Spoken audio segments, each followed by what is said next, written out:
Les abeilles, indicateurs de la bonne santé ou non de l'environnement, elles sont désormais devenues des aides aux scientifiques. C'est le cas au Gap, près de Saujon. Depuis 1 an et demi, 3 ruches ont été installées sur ce site qui doit accueillir prochainement un parc d'activités.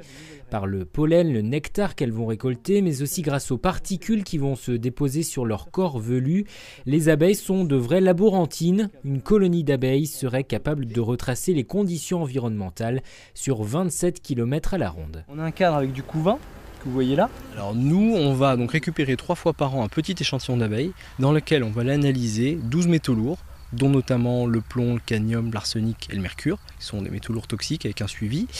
Et on va aussi mesurer des HAP, donc des hydrocarbures aromatiques polycycliques, qui sont des molécules qui sont émises lors de la combustion. Donc ça revient à suivre les véhicules, par exemple. Donc on sait que pendant l'été, il y a un petit pic d'HAP qui est lié à une remise en suspension des poussières.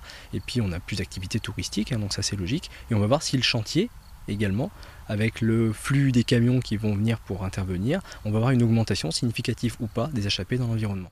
3 prélèvements d'abeilles par an sont réalisés. Ils permettent notamment de définir des résultats en fonction d'un indice abeille, un moyen qui vient en complément des prélèvements plus classiques et choisis par la communauté de communes du bassin de Marennes, engagée dans une démarche environnementale. On est sur un territoire sensible,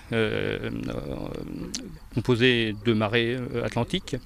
Et donc, lorsque l'idée a été lancée de créer une zone d'activité sur le territoire, les élus se sont engagés sur une démarche environnementale qui a abouti à une certification européenne et internationale, donc ISO 14001 et EMAS. Ces ruches vont être maintenues pendant toute la durée des travaux qui doivent débuter l'an prochain.